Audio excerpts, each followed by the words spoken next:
Today is Wednesday, October 12th. I'm Pastor Anthony, and this is Wilderness Wanderings.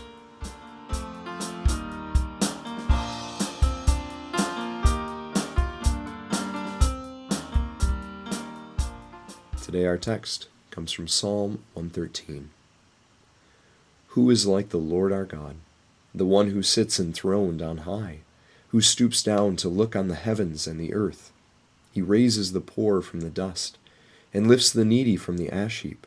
He seats them with the princes of his people. That's Psalm 113, verses 5 through 8. There is something unique about Israel's God that sets him apart from any other human or deity. Not only is he high above the highest heights, a great God on the throne who reigns over the whole of the universe, but he is also a God who stoops down to look on the heavens and the earth, even taking an interest in the plight of the poor and needy, the lowliest of the low. There was no other deity of the ancient world like that. Sure, there were gods that sat in highest heights, but they didn't care about any human problems. And sure, there were great heroes among men, but even they were not terribly concerned about the lowest of the low. That Israel's God could and did span and draw together such a mind-bending spectrum as that between the utterly transcendent throne room of heaven and the utterly mundane and imminent ash heap of the needy made this God simply incomparable. So the psalm asks, who is like the Lord our God? Answer, no one. Nothing. Our God is utterly unique. And in his Son Jesus Christ, we get an even better look at him. This one who did not consider equality with God as something to be used to his own advantage, but instead became nothing. The highest of the high, the utterly transcendent, omnipotent, omnipresent, omniscient God was born into this world as the lowest of the low, the baby out of wedlock of the lowest of the low, a poor peasant couple from the podunk frontier of Nazareth. Why did our God take such a lowly path?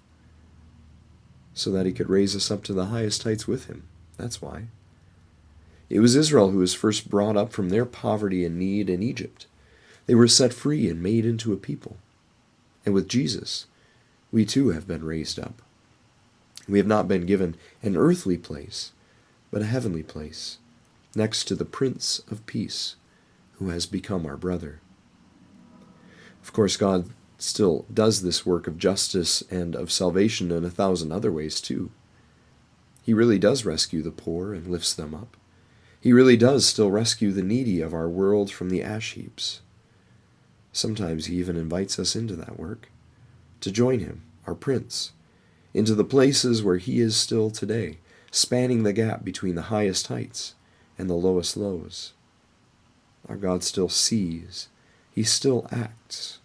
He still hears the cries of those who have long been oppressed, and he still moves in justice and salvation on their behalf.